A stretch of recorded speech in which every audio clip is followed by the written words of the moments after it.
WWDC is just around the corner and there are going to be a lot of exciting things being released.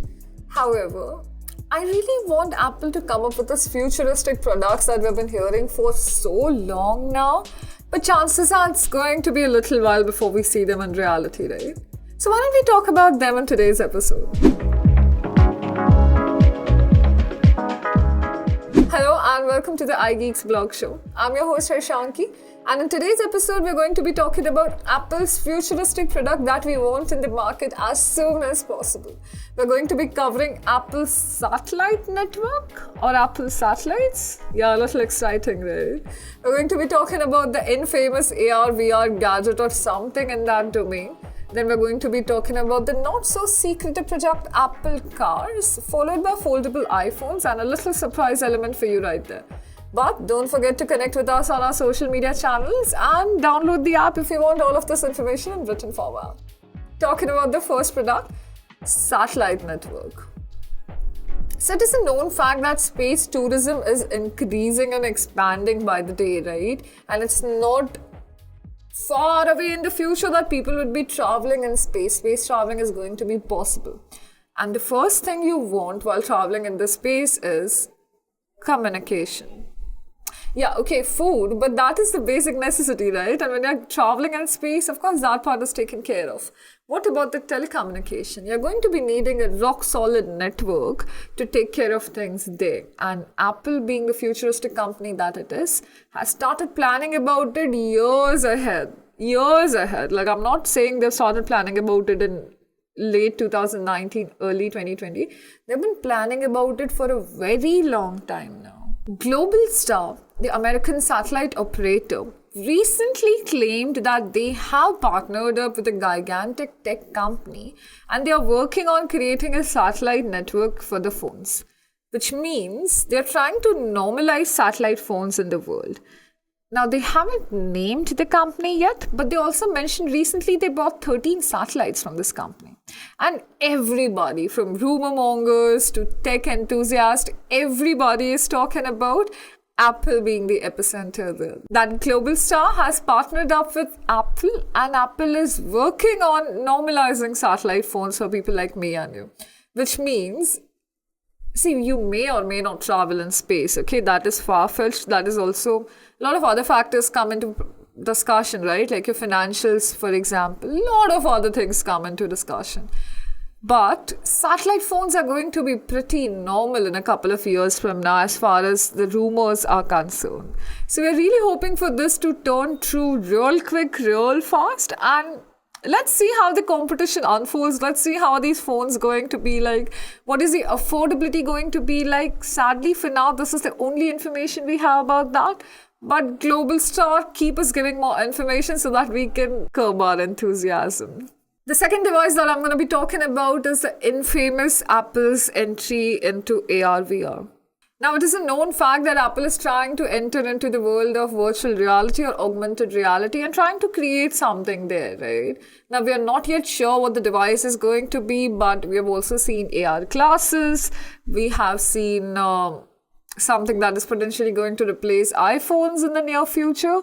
Remember all the rumor mongers. I remember John Prosser said this in one of his tweets or one of the blogs. Somewhere this guy mentioned that the AR device created would be such that it has the potential to remove iPhones, which means iPhones will be extinct by the year 2030. And this is how strong the device is going to be, right? Although we've been hearing about this so-called device in the VR device since 2018, but we haven't really seen it in existence yet. A lot of people are low-key hoping for this device to come out in 2023. The chances, and there are no rumors, absolutely no rumors for the product to be live in the year 2022. But the chances are in the year 2023, we might see the product, so fingers crossed.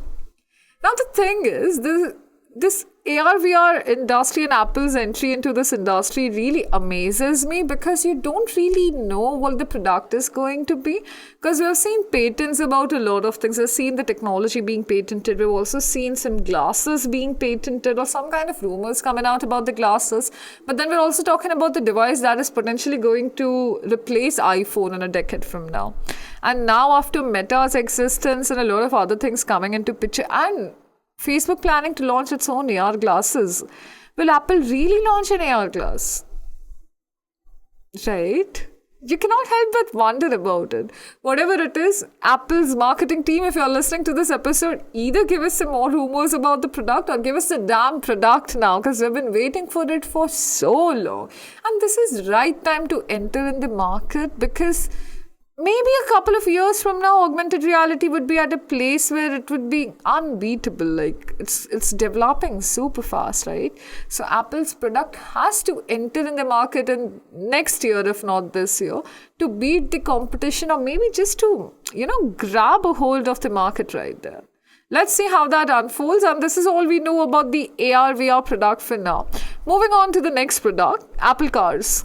Like I said, Apple Car is Apple's worst kept secret till now, because we know a lot of things about Apple Car, okay? From the development to it being called Project Titan to... Oh, actually, a fun fact right here.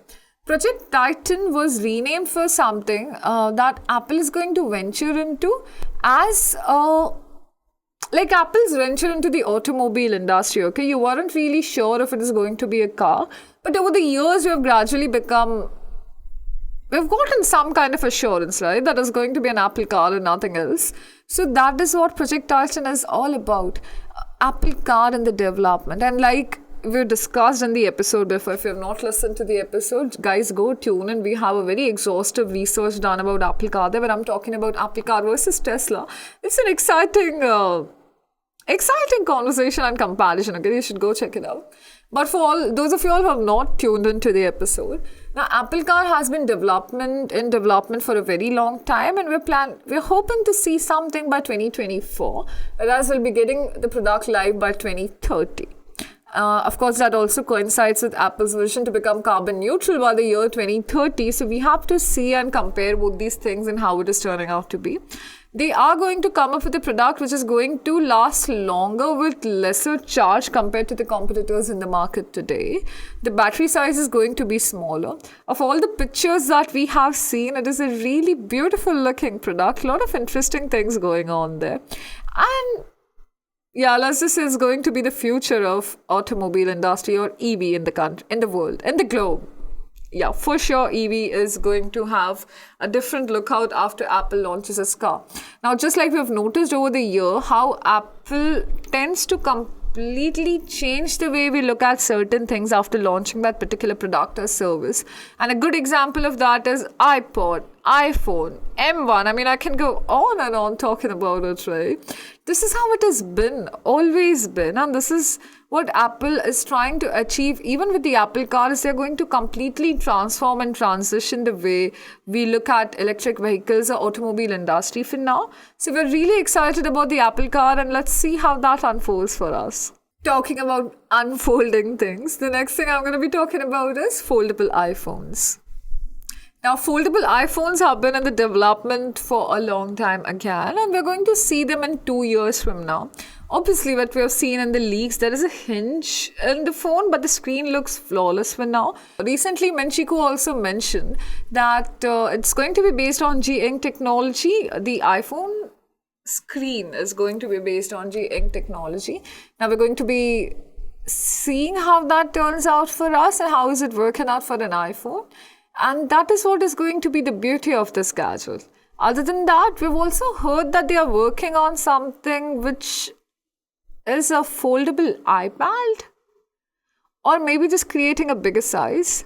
Now, see, at this point, you're not sure whether they're creating a mixture of an iPhone or an iPad, like a foldable mixture of iPhone or an iPad, or just trying to work a way around both of them together. Bloomberg and Mark Gurman also suggested that they are working on foldable MacBooks, which is a near possibility. But then again, like, okay, they have been true most of the times and it is in development for now, but let's wait for something concrete to come up for that. Nevertheless, the fact that foldable iPhones are going to be a reality very soon is amusing, and it's really going to be surprising. Although I'm not quite sure how the foldable iPad thingy is going to work out, because foldable iPad would just make it MacBook, wouldn't it? I mean, just correct me if I'm wrong, but yeah, right? Anyway, let's wait for more leaks to come out for foldable iPad. For now, from what we know so far, it is in development, and whatever product is going to come out is going to raise a few eyeballs for sure. The last but not the least is a surprising product that I promised you about, and this is known as MacBook with a virtual keyboard. Now, recently, Apple has patented this technology where they are trying to create a virtual keyboard along with a MacBook, which means you have the MacBook, but instead of the keyboard, there is a touch screen present there. So it can be used as a keyboard, it can be used as a trackpad, it can be used as multiple things, maybe as a mouse too. Yeah, but it's being used as a trackpad, right? So you get the gist. And this is what Apple has been working on. Probably the Taiwanese company, when they mentioned about creating a foldable MacBook, just meant having a product with a virtual screen, or the MacBook with a virtual keyboard there. And this is going to be different, is what I say. I'm not sure how exciting it is going to be. And to be honest, I'm not really curious about the virtual keyboard because the thought of it doesn't make sense to me. But then, of course, if Apple as a company is developing something, they have a lot of other things in mind, and surely the final product that comes out is going to be mind-blowing. But for now, this is all we know about virtual keyboard.